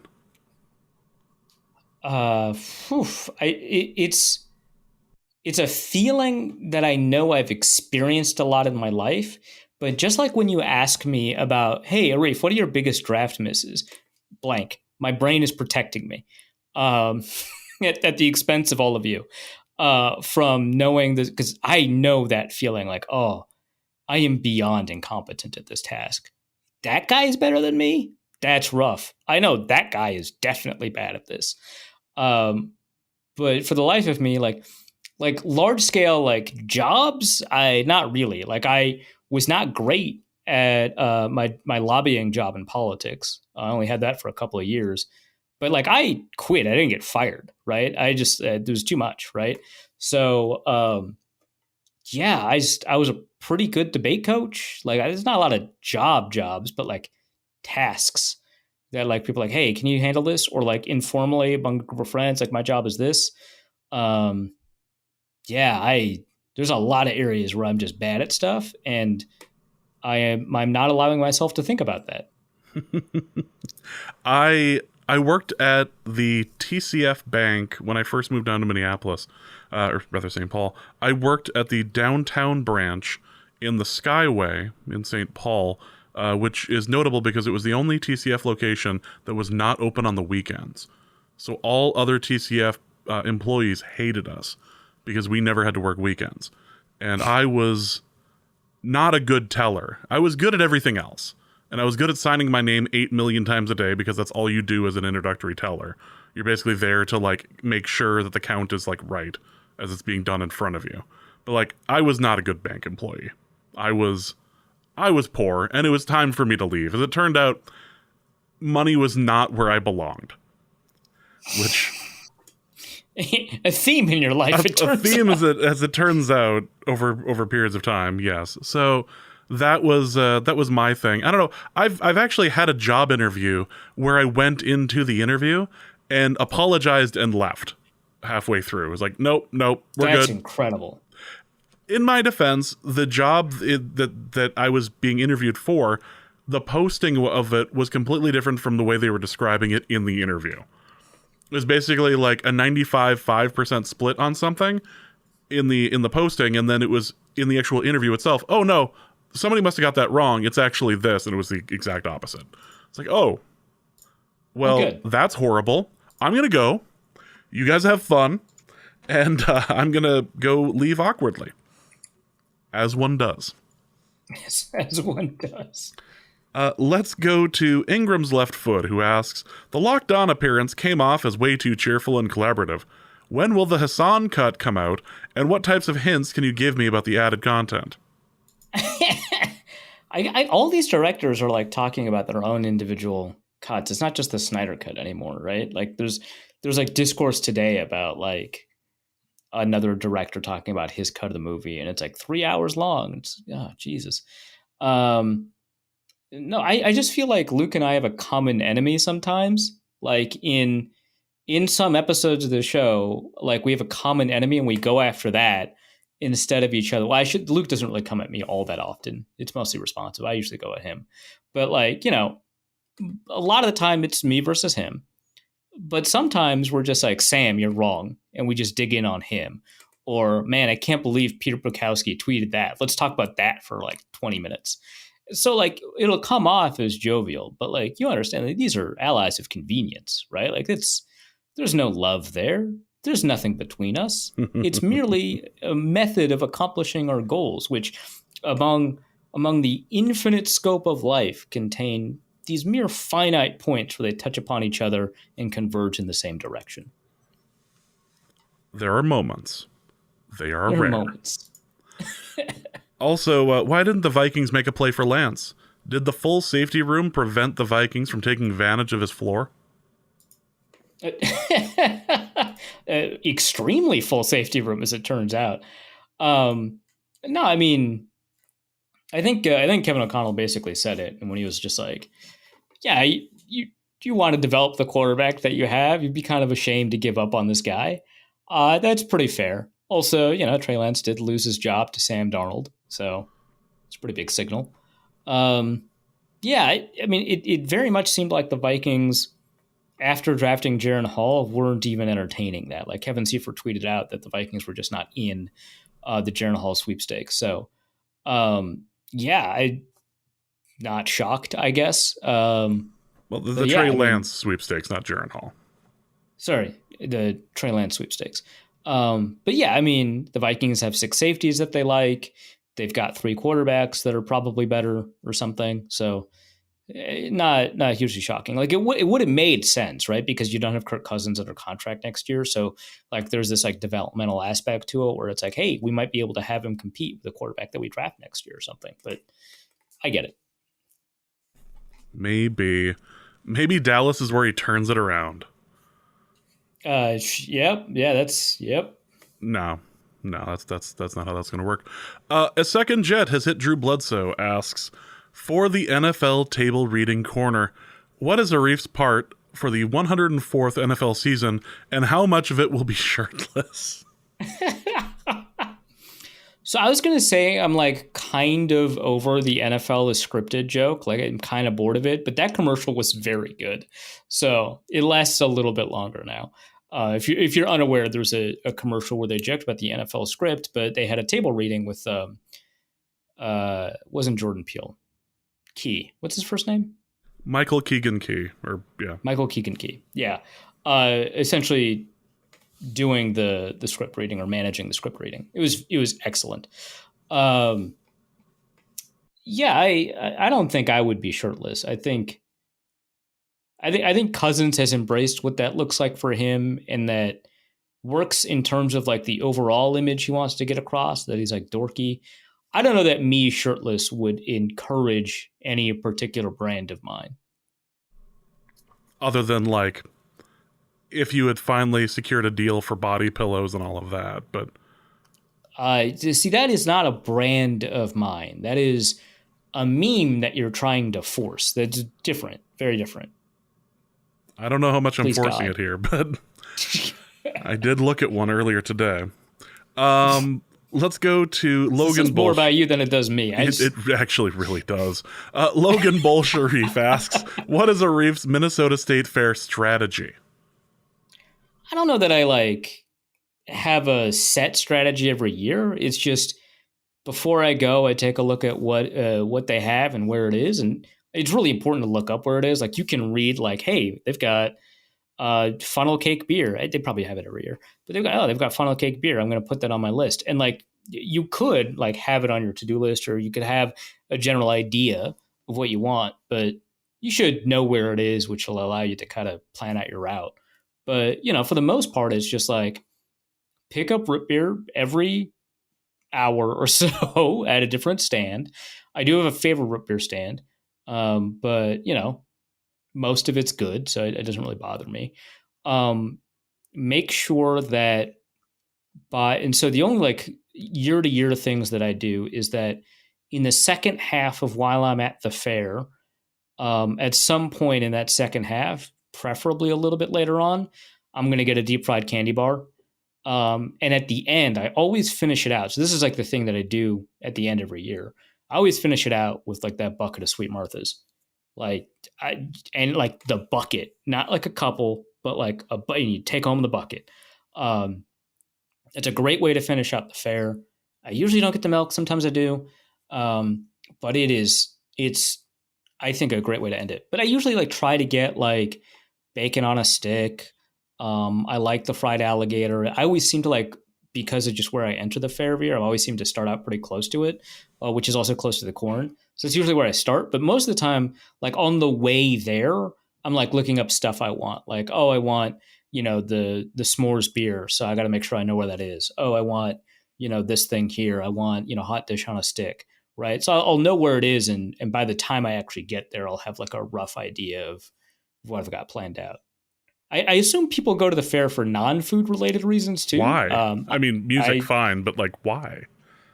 Yeah, music's a whole different, like, yeah, obviously. But like, to go to the showroom floor with the store where they sell you like stuff on how to clean your shoes, like I'm sure I'll pop in, especially if it's hot. But like, it's not part of my plan. You're there for the food and the butter statue. Yeah, exactly. Yeah, that's where we're at. Finally, Damian Barrett asks, is Arif's aversion to paying for parking the real reason he donated his car to the police? Okay, that's not a fair characterization. Also, can James really not say balaclava, or is he just messing with us? 95% of the time, James mispronounces something. I tell him, and like we'll re-record. Which, by the way, when I mispronounce something, no check or balance in place. That just goes live. But yeah, you should know better. There's a recording of me saying Daniel Danielle Hunter. Like I said, 95% of the time, I'll correct him and we'll redo the take. But sometimes I'm just like, yeah, you're right. It's baklava. It's definitely, the mask is the phyllo dough dessert that is like from the Middle East and primarily understood to be Greek. Yes. Yep. Baklava. Okay. So the first time I did it, I didn't get it. I heard somebody called me out. And then the second time it was like, I'm just going to own this. I thought somebody was going to call you out. And so I was surprised the second time I heard it, but I was just like, we'll keep this going. I was really surprised. But yeah, okay. So first of all, it's not paid park. Is there like lore of me not liking paid parking? I don't know if I've told a story about that on the podcast. I don't believe so. I mean, you were against where I had parked when I parked at the occult bookstore, but that was free parking. Right. Yeah. So like, I don't know that like that's a thing of mine. I prefer not to pay for parking, but it's not that important to my pet peeves, especially related to cars. So I don't know, but like, just to be clear, I was parked outside the house I live in, which is not metered. Like that's important. I did not donate the car to the police. They stole it. Even the police don't characterize civil asset forfeiture as a police donation. Which, to be clear, this was not civil asset forfeiture, although it very easily could have been. Look that up if you want to be mad about the police, by the way. Did you see that the city of Philadelphia is currently dealing with lawsuits? I saw that in the Discord. about the cops stealing their car in the same way they did yours? So it is a little bit different. Because I was so intrigued by this because it related directly to my situation. Because they called it courtesy towing, which is just like, that's how I described it sarcastically to the guy asking me to pay for the tow. I was like, oh, this is a service the city provides. Interesting. They call it courtesy towing. So in Philadelphia, I guess, they just like move cars if there's going to be like road work or whatever. But there's some critical factors that change things. One, they don't move the car necessarily to an impound lot. They'll just move the car to wherever, including into areas where it's illegal to park or in metered parking, and they don't tell the owners where they moved the car to.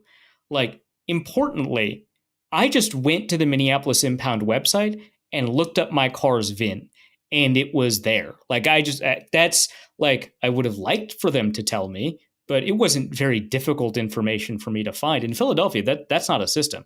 It could be on a street, it could be in a parking lot, it could be in a tow yard, it could be in a private tow yard. They don't tell you, and then you rack up fees, and then they like if you're parked illegally and you take those tickets, like like 7 or 8 tickets by the time you find your car several blocks away. There's no proof that you did not illegally park there, so they make you pay it. Like, you could have just illegally parked there and then claimed someone had towed it, right? And so they just make you pay it, even though you hadn't moved it. And mind you, when I say they move your car for road work, you think, oh, that's like actually pretty reasonable, right? Like, it makes sense that you would move someone's car for road work. That car shouldn't be there. That road is going to be worked on. That car's in the way. Well, in the article, it describes people's cars being moved for road work that they were not made aware of or moved well before the date that was posted, right? So if a sign says, move your car by September 1st, they would have towed it, yesterday, we're recording this on August 29th, they would have moved it on like August 28th, right? Even though the sign had said, move your car by September 1st. And you don't know where the car is, it racks up these fees, you have to pay the fees, the judge won't throw them out. And that's called courtesy towing. That is shockingly a thing that is worse than what happened to me. Like, they found a worse situation. And like, honestly, like in terms of like urbanism and design and city services, like Philadelphia is actually like a relatively good city. Most North American cities are just not good. But among North American cities, Philadelphia, despite its people, is actually a fairly well run city, except the cops. And this isn't even a cop thing. This is just courtesy towing. It's like a Department of Transportation thing. And the city defended itself, by the way, in court by saying, well, that's not the city. Like, someone else towed it. And it's like, well, but the city is the one that was like moving the snow or doing the road work, right? It's like, yeah, maybe. Yeah, I mean, that's correct. And the purpose for towing was for the road work. But no, the city didn't do it. And even the judge was just like, yeah, okay, that's not going to fly. That's stupid. So that's moving its way up the court.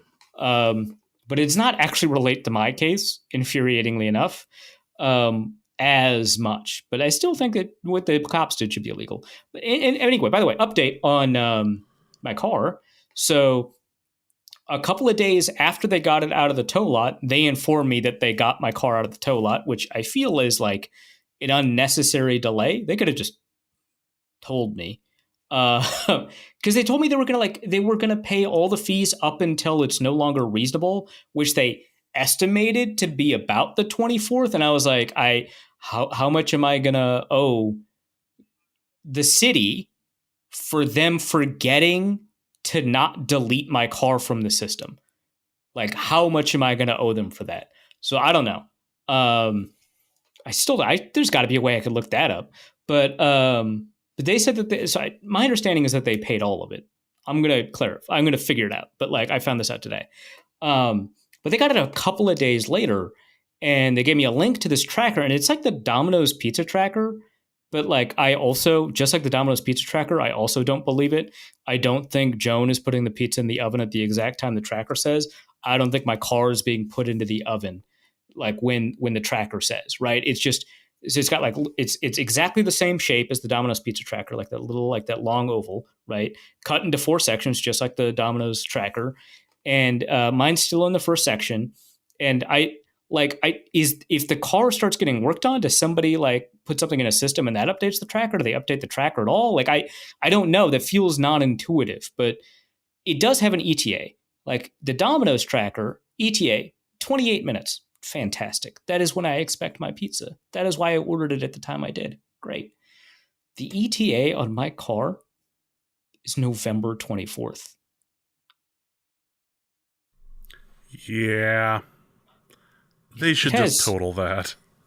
It has 2 problems with it. And I guess I don't know that for a fact, but it only entered the lot with no problems because, remember, I just got that car fixed. I just got it fixed.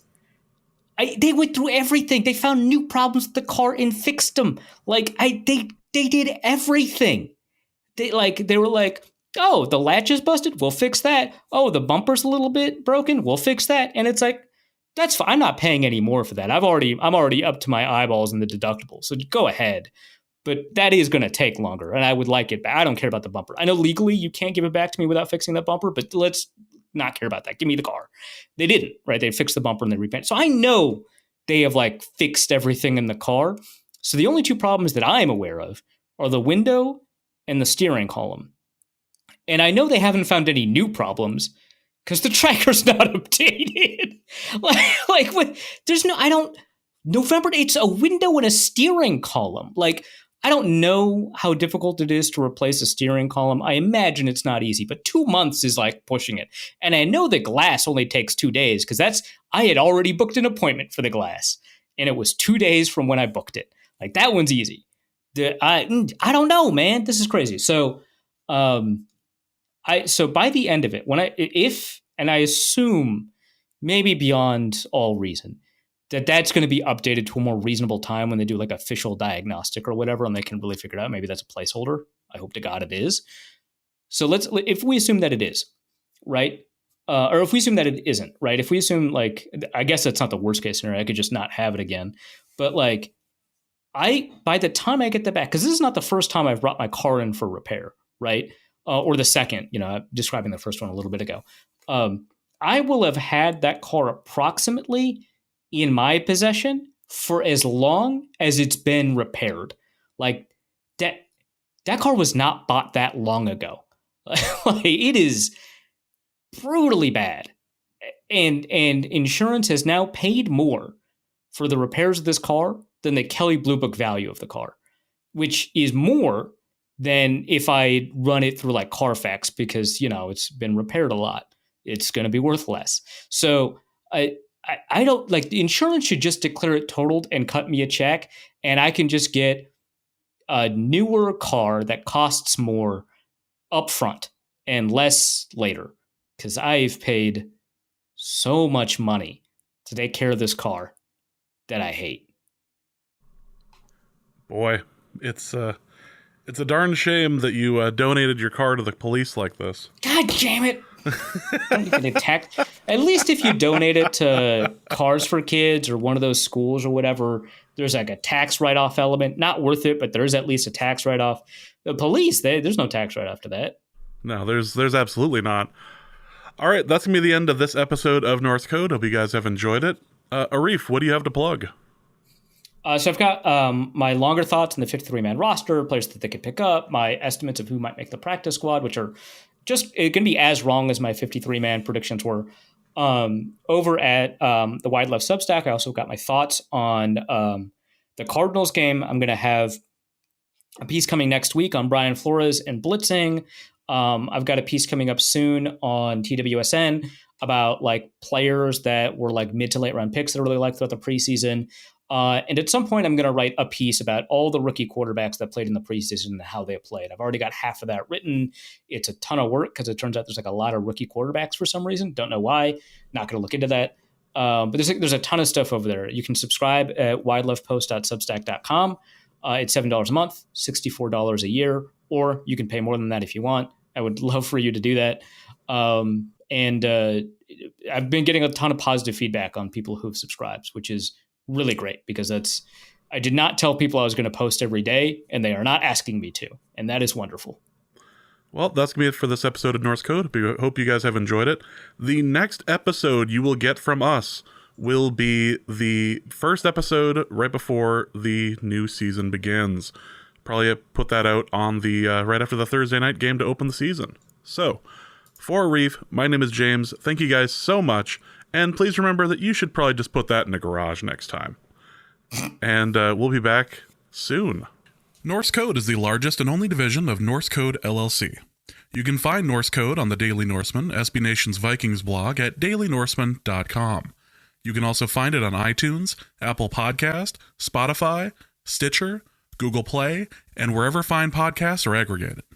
Our Vikings blogger extraordinaire and generally useful human is Arif Hassan of and he can be found at Arif Hassan NFL. I am your producer and host, and my name is James Pagashnik. You can find me at the show's official Twitter feed at NorseCodeDN or my personal account at Big Mono. If you'd like to donate a few bucks to the show, you can do so in a few different ways. You can go to patreon.com/NorseCode and donate there. For $3.50 a month, you get bonus material and more. You can also go to paypal.me/NorseCode for a one-time donation, or you can go to norsecode.threadless.com and pick up some Norse Code merchandise. Any questions or comments that cannot fit in a tweet can be sent to norsecodepodcast@gmail.com. On behalf of the Norse Code staff, thank you so much for listening. Our formula is this. All things are possible through the power of Ben DiNucci.